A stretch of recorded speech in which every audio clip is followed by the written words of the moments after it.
Schoolboy Football, September 7 to December 14 on CVM TV. It's a Schoolboy Football is brought to you by EdgeChem, AIM Financial Corporation, Connex Services, Texaco, and Jamaica Stock Exchange. Steve knows style. That jacket! When was you in the Temptations? You are my alter ego. And Steve gives in to his own temptation.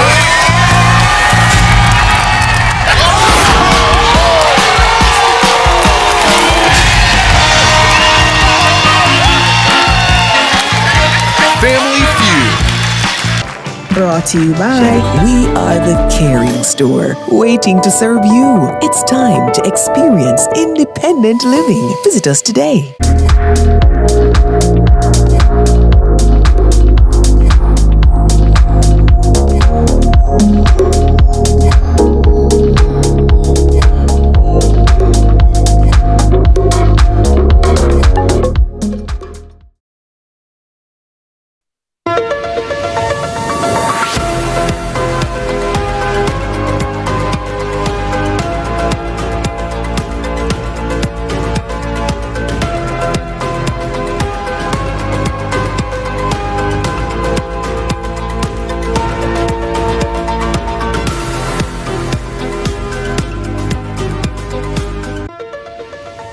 It's time for CVM News Afternoon for Wednesday, November 20, 2024. Thanks so much for joining us. I'm Carolyn Brown in for Raman Gordon. The Kingston police are probing the shooting death of a man in Halfway Tree Tuesday evening. Now, based on reports from persons at the scene, the incident took place sometime after 5:30. Up to 9 o'clock, there was still a strong police presence of investigators combing the scene, trying to ascertain the identity of the person or persons who carried out the deadly attack on the man said to have been a loader man. Now, the police have, however, remained tight-lipped on the incident, and so there are no official details on the exact nature of the homicide. Our newsroom continues to monitor that situation, and we'll have more details in subsequent newscasts once the information is made available. Residents of Redding in Western Jamaica, outraged by the condition of their road, took protest action this morning. The demonstrators demanded immediate action, citing years of unfulfilled promises in the St. James community and little to no progress in addressing the issue. They started this thing on the 13th of December 2023. They promised that it would take us 3 weeks, and it's now 11 months and 7 days, and it's still going. We've been suffering. The taxi drivers are charging up twice, 3 times the fare now. The road, the car, everybody's cars are being mashed up. People are walking for miles now because of the terrible condition. We want to send a message to the leaders, the Prime Minister, the Member of Parliament, the Councillor. We want them to know that we are tired and we need action immediately. Prime Minister Andrew Holness, during his recent economic policy statement, the next chapter, Pivot to Inclusive Growth, declared mission accomplished on Jamaica's journey to economic stability. However, in moving to the next chapter of economic success, the Prime Minister is now championing 6 pillars he views as critical for transforming Jamaica into a more productive society under the Aspire framework. Aspire stands for Access to Economic Opportunity for All, Safety and Security, People, Infrastructure, Development, Reform of the Bureaucracy, and Cost of Doing Business and Economic Diversification. As we move to the next chapter of our development journey, we must now come together and forge a new national consensus on economic growth, just as we united around debt reduction and stabilization. It is time for us to set ambitious goals, to think big, and to focus on policies that will enable Jamaica to realize our immense potential as a nation. One of the greatest tangible achievements of our economic reform has been the reduction of unemployment. At 4.2%, Jamaica is at record low unemployment levels. In fact, it is safe to say that we are at full employment. But this achievement presents us with new challenges. We can no longer rely solely on adding more people to the workforce to drive growth. To reach the next level, we must shift focus to productivity. Every Jamaican must understand that there is no growth without productivity. For our economy to expand and thrive, we need to achieve higher output per worker, higher output per hour, higher output per dollar of capital deployed. Productivity is not just a matter of how hard people work. It is a function of factors such as the level of investment in physical and human capital, which allows workers to work smarter and get more done with the same or less effort. Imagine if you are plowing a field and instead of using a fork, you used a tractor.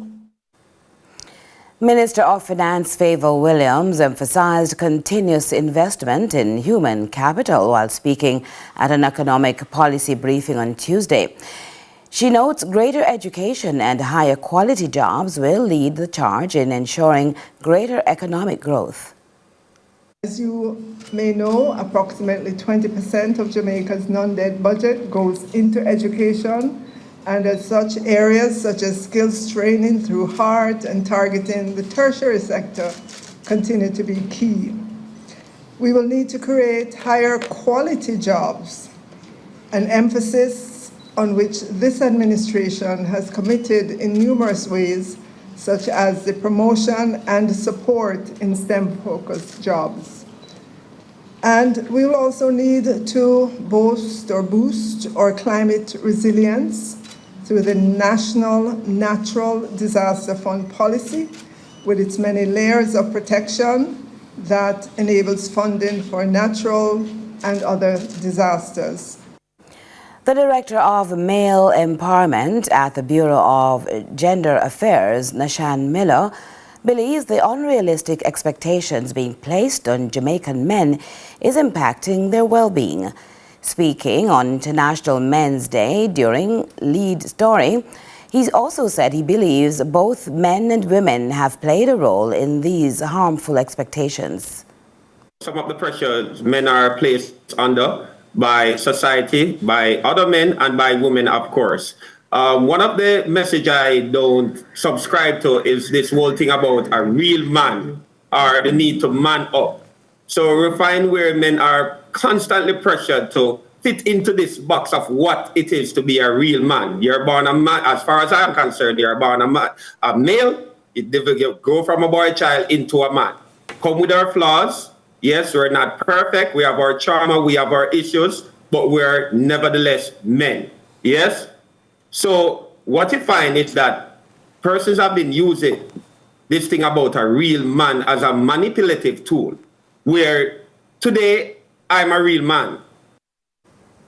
Calabar Infant and Primary School will host its annual Parents Fest on the 28th of November, aimed at strengthening the bond between parents, teachers and students. Key stakeholders involved in the initiative on Sunrise Wednesday discussed the importance of the event and the impact on the school community.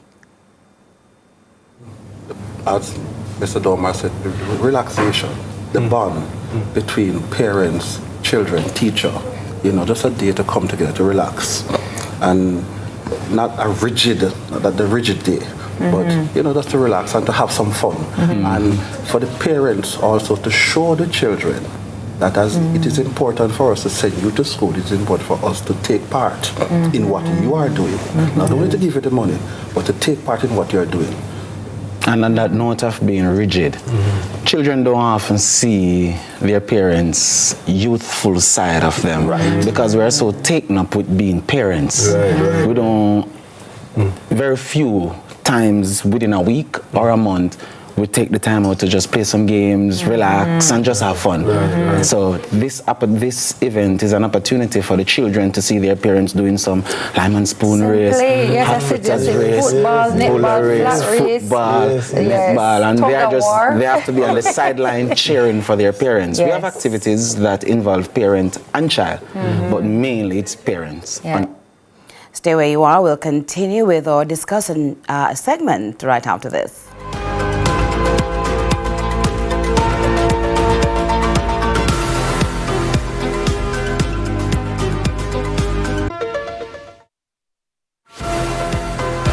Buying expensive toner cartridges. Global Ink is now selling new factory direct generic toners. Remove factory seals, install and print. Engineered to work first time, every time. Certified for use in HP and Brother printers. Worry-free, affordable printing for your peace of mind. Money saved is money earned. We deliver island-wide. 754-7444 or 1-888-NEED Ink. Never run out of toner again. Global Ink. All I want for Christmas is... Wait, Chris and Charles has great loans and something extra special this season? Yes, we're spreading joy to everyone. Starting November 1st, 2024, get a low interest rate Christmas loan and a special reward just for you. Call 876-926-0609 or visit our website for details. Better hurry, conditions apply. Stocks are limited. Promotion ends December 23rd, 2024. When you think loans, think Chris and Charles. What would you do if a date asked you how much you weigh? Ask him how much his mama weigh. All new Family Feud.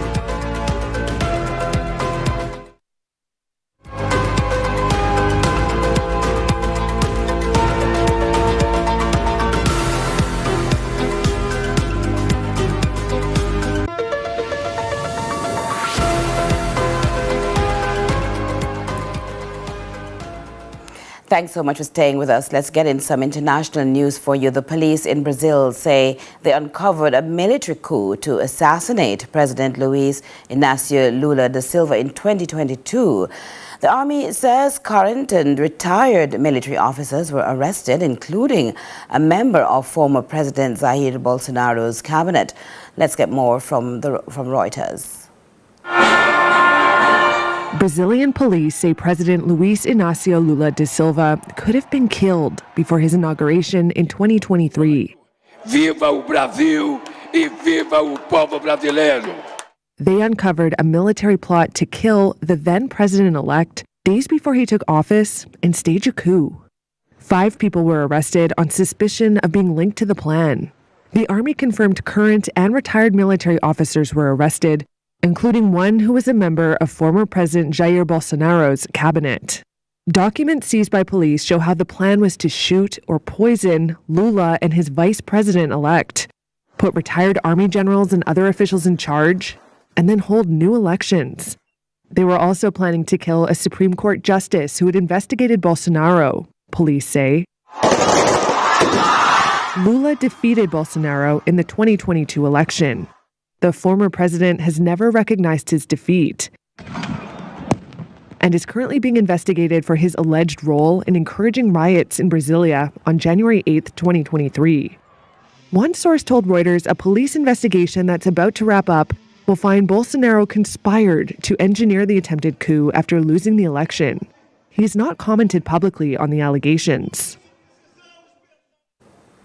We'll take another break, but we'll be right back. Stay with us.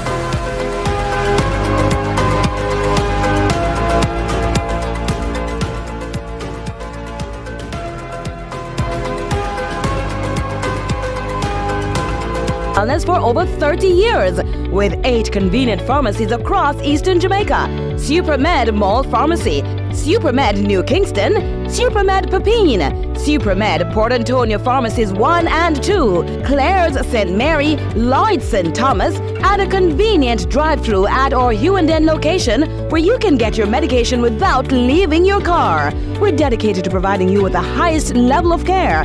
Experience the difference with Supermed family of pharmacies. Super happy, super healthy. And you go down and have a good day. Blessing. Supermed. Turn your dreams into reality with the Overseas Examinations Commission. Take the next step towards success. Register as a private candidate for June 2025 CXC exams. Complete our e-application form via our website, overseasexams.org.jm. Take the completed form to our office in Kingston or Montego Bay. Payments accepted via debit or credit card only. Deadline Friday, November 29, 2024. Call us today at 876-618-3721. Follow us on social media at Overseas Exams. The OEC, Jamaica's exam.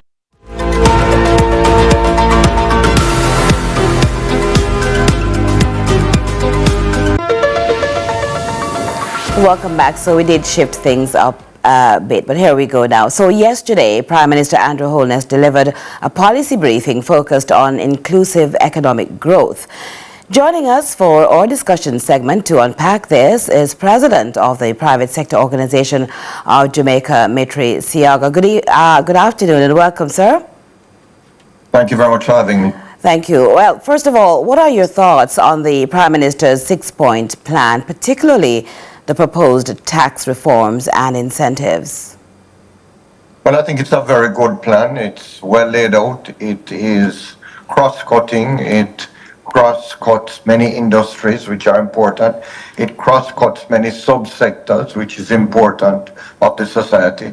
And I think all in all, it's a good plan. Is it soon enough? It is when it is.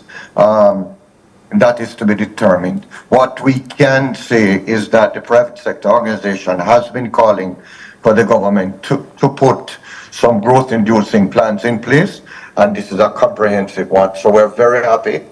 Of course, the devil will be in the details, and we will see once the implementation starts. But we are ready and willing to be a part of it, and wish and hope for its success. Right. How then can the private sector maximize the impact of the expanded urban renewal tax credit in underserved communities? Well, what we need to do is to get the investments that have been languishing for a while, to realize that the benefits are now there and they need to move now. Because my understanding is that those benefits will not be for an extended period, they'll be for a limited time. And so, there have been concerns in the private sector. Do you believe the Efficiency Program Oversight Committee will effectively address them? Well, the truth is, if it is implemented the way the first EPOC or EPOC 1.0 was, then yeah, it can be successful. What we need is commitment from the government, we need commitment from the private sector, we need commitment from all levels of government at each and every level to make sure that we get the bureaucracy out of the way and get to work with business. So the Prime Minister did emphasize that most initiatives would be revenue neutral from a private sector perspective. Do you foresee any fiscal risks associated with the proposals? Not based on what the Prime Minister said, and we have to take him at his word at this point. So yeah, I am assuming that this is going to be a revenue neutral program. And the truth is, most of the things that he is saying and speaking about seem to be as if they will be revenue neutral. So he's proposing increasing the GCT threshold for small businesses. What say you on that? Yes. What say you on that? I'm very, very happy about it, and I'm elated for small businesses because it is what we need. You see, small businesses is where we get real employment. It is where we drive the economy from. And in so assisting them, it's how we move forward. Speak to a small business person now. What steps can they take to ensure that they benefit from this change? Well, certainly they need to make sure that they get their house in order and make sure that their accountants and their auditors make sure that they get the benefits that are being proposed by the government. Just stay on top of it and hold the government accountable to what they have promised. And to follow up on that then, how can the private sector collaborate with the government to maximize the benefits of the proposed National Infrastructure Fund? Well, we're starting meetings next week with the government to ensure that the implementation phase of this plan goes off without a hitch. And we are ensuring that the promises made are going to be kept and that they are implemented in the best way possible to redound to the benefit of every Jamaican.